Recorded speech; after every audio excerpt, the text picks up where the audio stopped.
আপনারা? আমি তো কিছুই বুঝতে পারছি না। কিছুই বুঝতেছ না? ঘরের লোক নিয়ে ফুর্তি কাটতেছ, এখন কিছুই বোঝো না। শোনেন আপনারা, নিজে গো চোখেই তো সব। কি দেখেছেন? বাজে কথা রাখুন। আমি সব বুঝতে পেরেছি। শুনুন আপনারা, এই সব কিছুই শয়তান মহাজনের ষড়যন্ত্র। ষড়যন্ত্র না? শুনলেন? শুনলেন আপনারা? চুরি চুরি আবার সিন্ডে চুরি। আপনারা জিজ্ঞান, এই বদমাইশটারে জিজ্ঞান, এত রাইতে একলা মাইয়া মানুষের ঘরে ও কি করতেছে? কইতাছি আমারে আর মাইরেন না। আমার কি দোষ? কত মানুষই তো আসে,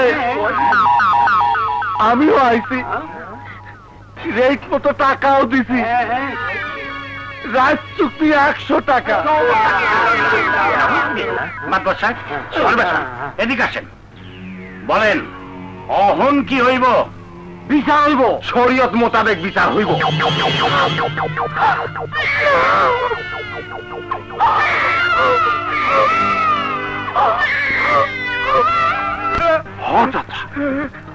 মহাজন ষড়যন্ত্র করে রানী ভাবিরে মাইরে ফেলানোর ব্যবস্থা আইসি, বিচার হইব।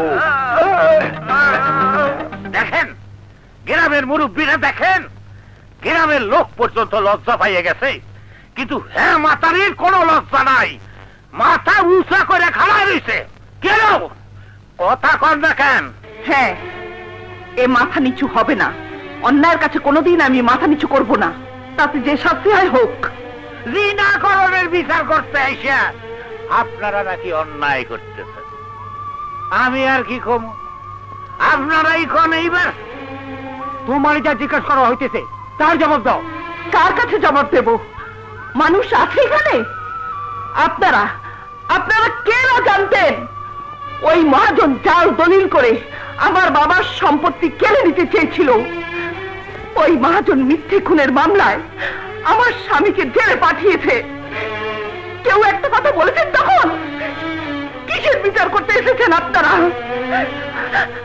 আমাকে হাতের মুঠোয় আনতে না পেরে ওই ওই বদমাশটা যে চক্রান্ত করেছে তাকে আপনারা বুঝতে পারেন না? ওর জামা খুলে দেখুন, ওই শয়তানটার জামা খুলে দেখুন। ওর পিঠে এখন আমার দায়ের কোপ দগদগ করছে। ডুবে গেছে। আমাল্লা তো সব শিকারই করছে, তাছাড়া আপনারা নিজের চোখেই দেখছেন। এত কথার কাম কি? এখন বিচার করেন, বিচার করেন আপনারা। কোন মোল্লা সাহেব, জিনের কি শাস্তি? শরীয়ত মতে যে শাস্তি হয় তাই দিবেন। জিনার শাস্তি খুব কঠিন শাস্তি, খুব কঠিন, খুব খুব কঠিন শাস্তি দেবেন। এখনো সময় আছে। হোসেন আলী বেটি যদি মাপ চায় তওবা করে। কিসের মাফ? কিসের তওবা? মাফ চাইতে হলে আল্লাহর কাছে চাইবো, তওবা করতে হলে আল্লাহর কাছে করব। কিন্তু যে অপরাধ আমি করিনি তার জন্য কতগুলো শয়তানের কাছে মাফ চাইবো কেন? শুনছেন আপনারা? এ তুফানি মৌলবী, আপনারা সবাই নাকি শয়তান। হ্যাঁ, বিচার করেন, করেন বিচার। মাদ্রাস সাহেব কি কন? মহাজন যখন কইতেছে, তাছাড়া বিচার সালিসি যে মানতেই চায় না, মুরব্বীদের অপমান করে, তার থেকে কথা আর কি? শোনেন আপনারা, এই জিনা কাহিনী মায়া মানুষটারে কোমর পর্যন্ত মাটিতে পুইতা আপনাকে সবার সামনে ইট পাথর ছুঁইলে মাইরে ফেলালে হুকুম দেওয়া হইল, যাতে আর কোনদিন এই গ্রামের কোন মায়া মানুষ কোনদিন জিনাকরণের কথা স্বপ্নেও ভাবতে না পারে। এই তার মাথায় রে, তার নীলা খেলা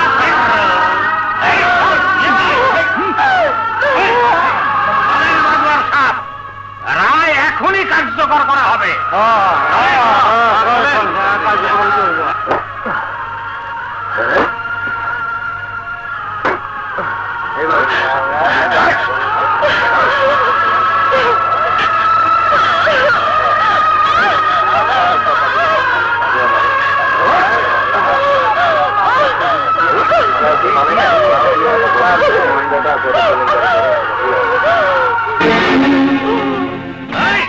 তোরা কাম শুরু কর, শুরু কর। বাচ্চা ছাড়া, বাচ্চা ছাড়া। বাচ্চা দে, দে বাচ্চা। আপু ভুলা।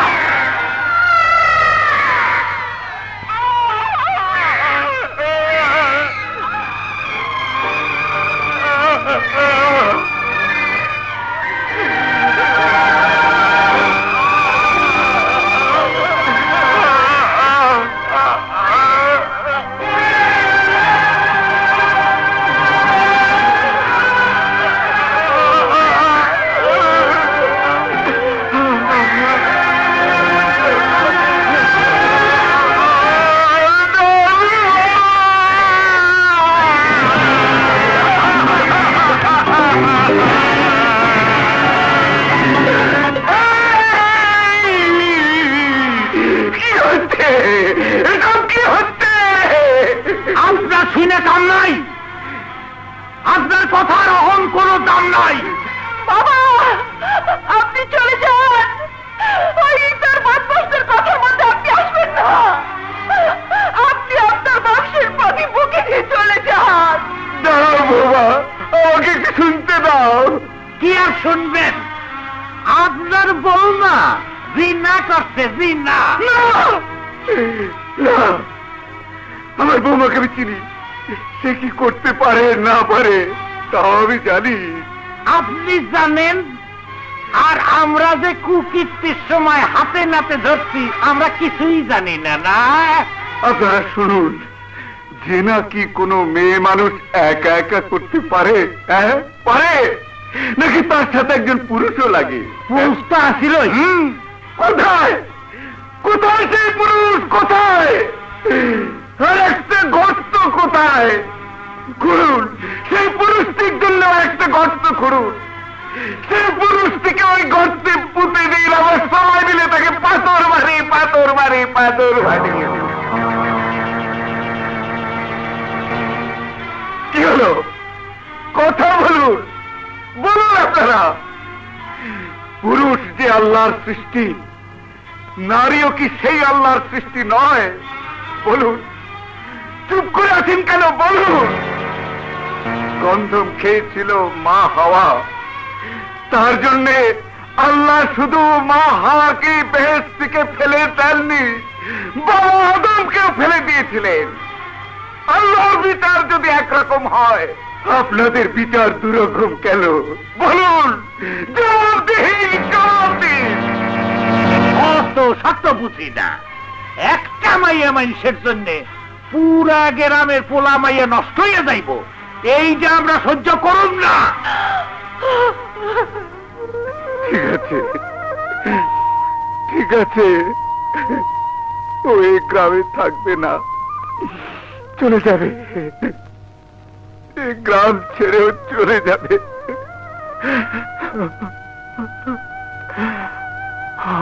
আমি হতভাগীকে বাড়িতে আশ্রয় দিতে পারিনি।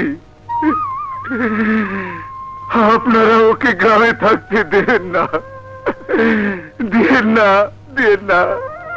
ও চলে যাবে, আপনাদের দৃষ্টির বাইরেও চলে যাবে, চলে যাবে, চলে যাবে। ঠিক আছে, আপনার কোথায় থাকলো, ওই গ্রাম সাইরা চলে যাইব, আর কোনদিন এই গ্রামে আইতে পারবো না। এই চলো, চলো, চলো, চলো, চলো। আল্লাহ করে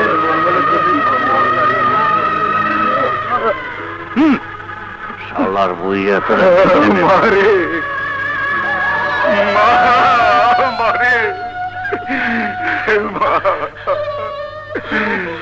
মা,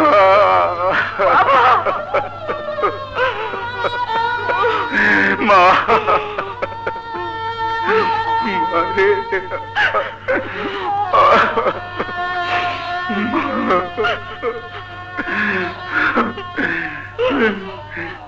তুই যা চলে যা, তুই চলে যাওয়া।